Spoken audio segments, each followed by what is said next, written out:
everyone, my name is Storytelling Blair, and damn, it's been a long time since I've made a proper video. Yeah, right? was it like 2 months? Something like that. Yeah, I mean, well actually no, it's been a couple weeks because that Spider-Man video, that counts, right? Oh, does... Wait. The mask?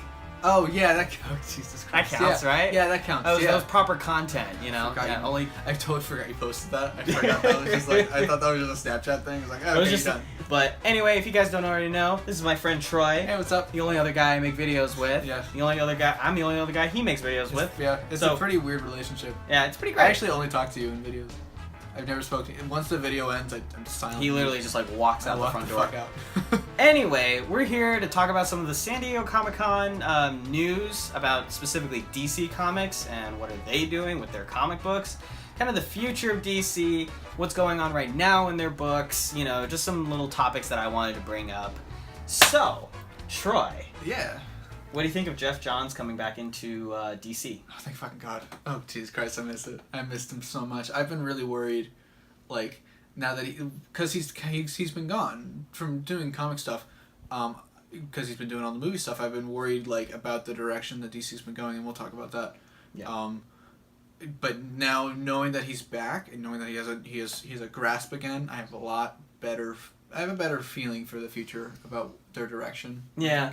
Yeah, like, one thing that's been my concern recently is obviously DC has had a shift on its direction where it's going. It's been kind of following more of like the metal route where it's like, okay, we're going to do Justice League, we're going to follow Scott Snyder stuff and whatnot, which is all well and great. Yeah. Metal was awesome. This Justice League run looks great. I love everything that's coming out of it, including Bendis showing up and reamping Superman a little bit. But I don't know if it's just me, but it feels like DC has gone away from the whole Watchmen plan that they were going for. Yeah. When Rebirth kind of was announced. My most immediate example is the story arc right before Action Comics 1000 was Superman dealing with the return of Jor-El and this malevolent figure that exists, you know? And all of a sudden it just goes to Action Comics 1000, and now we're back to Bendis, and given Bendis' track record, you know he's not going to go in. He's going to do whatever he wants. Yeah, I wouldn't call that a DC problem because of Bendis, but there have been other things similar to that. Yeah, like the wedding. Spoiler alert.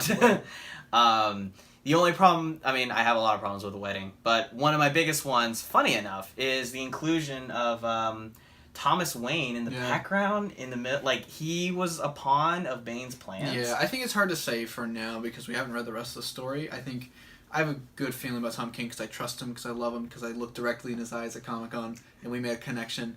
But, Tom, if you're out there, hit me up.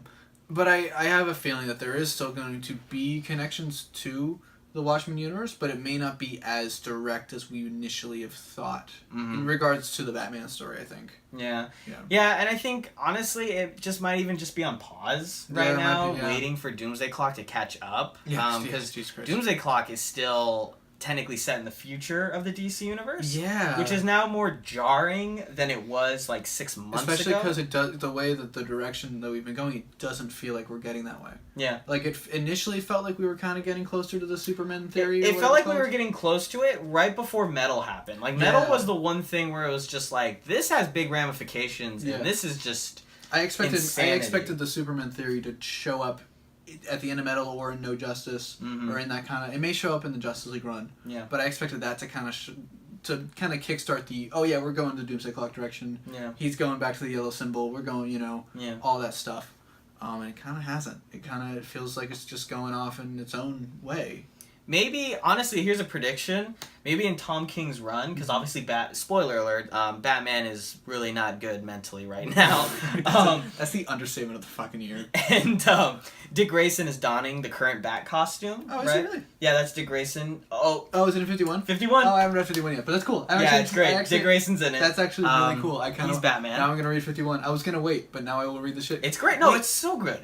How did he write Dick? Is he good? Does he write Dick well? Or it's good. I think there's one moment that's a little weird though. Okay. He's on the phone out loud fighting Killer Croc, and he's like, "Yo, it's Dick here," while he's in the Bat costume, and it's like he totally would. That motherfucker, he so would. But reminds me of a scene in Flash. But yeah, my point is like with all this turmoil going on with Batman, maybe when he rebirths himself, you know, like mentally like comes back together and he's just like, I am the knight, I am Batman. yeah. Maybe that's when he dons the classic costume. You know? Maybe. Because that would be an interesting build-up. Because Yeah. right now, he's a fragmented, you know, mentally shattered Batman. And maybe that's what this whole thing's leading up to, is going back to the classic costume as, like, a form of, like, unity for Batman mentally. Which is interesting. But going back a little bit, so Geoff Johns announced the 3 Jokers story. Yeah. What do you think? I think it's not at all what I was expecting. I was expecting each Joker to represent an era of the history of DC. I expected one Joker to be the 40s Joker, one Joker to be the 70s Joker, and one Joker to be the modern Joker. Yeah. But they're all kind of within 20 years of each other.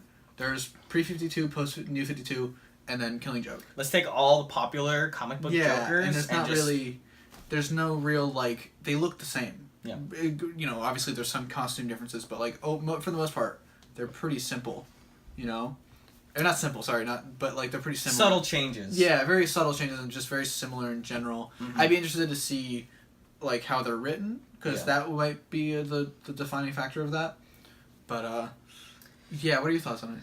I'm optimistic. I've never really been a fan of this whole 3 Joker idea. Yeah. I think I like the pitch of the story. I think I would like it more if it was one Joker.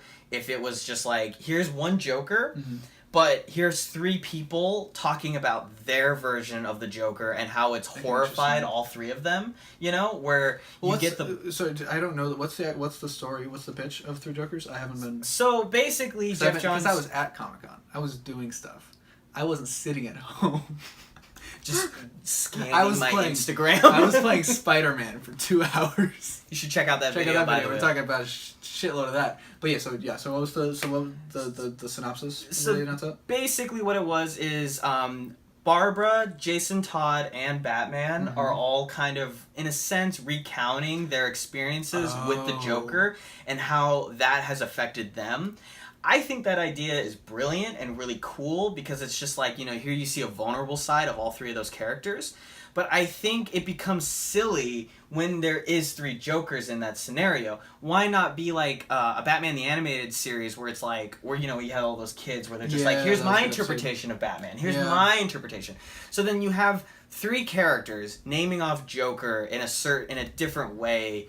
And it's all united because, you know, it's the Joker, but, like, I don't know, maybe one of them is just more sadistic and more serial killer-ish, and then the other one is more, you know, rapey and more, like, subtle. I think it depends on how this story is going to impact the rest of the universe. Yeah. Because the way I saw when we first saw in Rebirth the 3 Jokers thing, I saw that as more evidence that time is broken. Yeah. That there's some bigger problem going on involving Manhattan. I always assumed Manhattan was the reason he picked a Joker from each one, because he really wanted to fuck shit up. I think the problem is we assumed that there was a plan. The plan was to get to Doomsday Clock, and then, okay, we'll figure out. We'll go from there. Yeah. Okay, so the next one, this one I'm extremely excited for. Geoff Johns' Shazam. Yeah, baby. Oh man, I'm so happy to have my Shazam back. Just so you guys know, I screamed like a little girl when I saw the Shazam trailer. Yeah. I am so hyped for that movie. I love Shazam. I wish there were more books for him. Yeah, at least more modern books. Yeah, some like graphic modern novels solo and stuff. Yeah. Isn't he gonna be in JSA too? Is that true? I might have made that up. I totally might have made See, that the up. thing is, we have to wait till Doomsday Clock is done in order for the JSA to be back. Yeah, that's true. And maybe after that, I'd love to see him in 2 books. I feel like I remember hearing some news about he was joining a team. It might be JSA or JLA. I can't remember which one. But fact check me on that. When you're editing this, if I'm lying, put a big fat liar face on me. Just they know. I'm probably lying. I'm probably lying so bad. But I'm excited for it because I did read the original like Geoff Johns Gary Frank trade. You guys should check it out. I really liked it. I know there's a lot of like negative stigma because Billy was really dark in it. Yeah, there's a little controversy because he's not the kid with the heart of gold that he used to be. But I think this is a good step forward for the character because the movie's going to be coming out and a bunch of people are going to go straight from the comic store to to get a Shazam book, and so people working in the comic store could be like, pick up this, and then this series is coming out. It'd be like, imagine if there hadn't been a Wonder Woman book. Yeah. Until the movie came out. Yeah. It's just I think it's like a good 1-2 punch, because it's just like, here's volume 1 from New 52, and then also here's this new ongoing series. You're caught up. You're done. You know what I mean? Yeah.